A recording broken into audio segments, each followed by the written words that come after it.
Sobat RBS, kembali bersama Tutu Setiawan dan Atung Yunarto pada segmen Sorot. Pada kesempatan kali ini, segmen Sorot akan membahas tentang sejauh mana minat dan respon masyarakat Surabaya terhadap transportasi publik yang ada di kota Surabaya. Ikuti terus kami dalam segmen Sorot. Beberapa tahun terakhir, pemerintah kota Surabaya sedang berupaya untuk menyediakan transportasi massal yang nyaman dan mengubah stigma negatif masyarakat. Awalnya, pemerintah kota Surabaya menyediakan layanan bis Surabaya sebagai bis kota, yang kemudian dilanjutkan dengan feeder Wirawiri sebagai angkutan pengumpan menuju ke jalan-jalan arteri di kota Surabaya. Lalu, bagaimana tanggapan masyarakat tentang layanan angkutan umum di kota Surabaya? Berikut rangkumannya. Mas, kenapa menggunakan transportasi umum di Surabaya? Alasan saya menggunakan transportasi umum karena pertama biayanya murah. Saya sebagai mahasiswa menggunakan kartu pelajar mendapatkan diskon 2.500. Walaupun tanpa kartu mahasiswa 5.000 untuk jarak pelajar ya durasi 2 jam itu sangat worth it sekali. Bisa muter dari Raja Wali start sampai Bungurasi. Mas, apa yang sudah dirasakan baik dari transportasi umum di Surabaya? Oke, untuk yang ini ada positif negatif ya. Untuk positif, pelayanan dari krunya, dari helpernya banyak sekali yang sangat ramah, terutama seperti mereka ingin udah sampai halte, mereka panggil halte A, halte B. Untuk negatif, nah ini pengalaman saya barusan kemarin. Kan saya itu kemarin di halte Taman Pelangi. Saya nunggu di situ, tepat di bawah sign, bisnya lewat aja, tidak berhenti. Itu pengalaman kedua. Pengalaman pertama juga sama di Taman Pelangi, saya duduk, bisnya lewat, helpernya lihat saya, tapi nggak ada respon. Kira-kira apa Mas yang perlu diperbaiki dari layanan transportasi umum di Surabaya? Jadi saya sarankan ketika udah sampai halte, bisnya itu bisa berhenti, entah itu ada orangnya atau enggak. Selama beraktivitas menggunakan transportasi publik apa tidak, Mas? Saya seringnya sih menggunakan yang publik, Pak, dalam aktivitas sehari-hari. Kenapa masih baru mau menggunakan angkutan publik?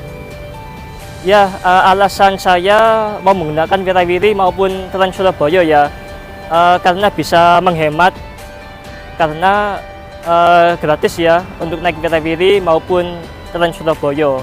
Meskipun nanti harus oper ojol untuk lanjut perjalanan, tapi setidaknya bisa menghemat untuk perjalanan saya. Selama menjalankan aktivitas dengan transportasi publik, apa kendala yang dihadapi selama ini, Mas? Masih banyaknya trotoar yang baik, tidak ada guiding block atau ubin pemandu, kemudian trotoar yang kondisinya rusak, bahkan saya pernah hampir terperosok ke dalam lubang, entah itu selokan atau box culvert ya, yang posisinya lagi terbuka. Selain itu, ketika menunggu Wirawiri, kalau dulu ya, ketika Wirawiri baru launching, setiap dia berhenti, itu selalu helper atau drivernya turun menghampiri untuk menanyakan mau kemana. Nah, tapi sekarang sudah jarang banget helper atau driver yang turun untuk menghampiri, untuk menanyakan mau kemana. Iya. Selama ini ketika menunggu lama nggak sih kalau transportasi publik ini, Mas? Kalau menurut saya sih lamanya enggak juga. Saya rasa nggak sampai 10 menitan itu sudah ada yang datang. Ya, jadi harapan Mas Iqbal ke depannya untuk transportasi publik di Surabaya seperti apa? Harapan saya sih untuk halte ya, untuk trotoar di sekitarannya itu diperbaiki, syukur-syukur bisa diberi ubin pemandu. Beda halnya dengan Adam, seorang karyawan swasta yang lebih memilih menggunakan sepeda motor daripada menggunakan angkutan umum. Mas, tertarik nggak untuk menggunakan angkutan umum? Tertarik? Kira-kira apa sih Mas yang menyebabkan Mas Adam lebih memilih transportasi motor daripada angkutan umum? Pertama lebih praktis, lebih nyaman juga karena kita bisa pergi dengan cepat. nggak perlu nunggu. Kalau misalkan transportasi umum kan kadang kita harus nunggu jadwalnya, cari jadwalnya, meskipun memang ada sudah beberapa, tapi itu belum menjangkau tempat saya bekerja, jadi saya lebih pilih pakai sepeda motor. Mas, kira-kira apa yang perlu diperbaiki dari transportasi umum di Surabaya? Kalau menurut saya memperbanyak, misalkan di kota-kota satelit ya, maksudnya kota-kota sekitar Sidoarjo, sekitar Surabaya, itu bisa ditambahkan moda transportasi yang bisa menjangkau sampai ke Surabaya. Jadi kan kebanyakan juga para pekerja itu kan dari wilayah pinggiran kota Surabaya, yang Gresik, ya Sidoarjo.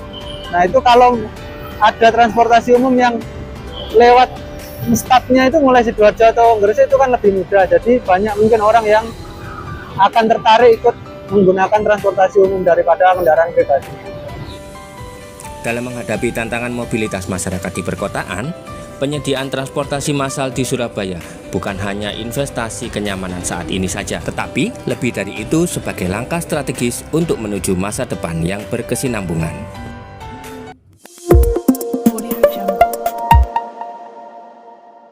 Sahabat RBS, demikian tadi pendapat masyarakat bagaimana minat dan respon mereka terhadap penyelenggaraan transportasi publik yang ada di kota Surabaya. Semoga ini menjadikan perbaikan ke depan agar Dinas Perhubungan khususnya dan pemerintah kota Surabaya untuk terus memperbaiki agar dapat dan mudah diakses oleh masyarakat secara luas. Jadi sahabat RBS, mari kita gunakan transportasi publik untuk mengurangi polusi udara dan juga bisa menghemat pengeluaran bagi teman-teman disabilitas khususnya netra. Dan ingat, tetap share, komen, dan subscribe di Radio Braille Surabaya. Salam inklusi.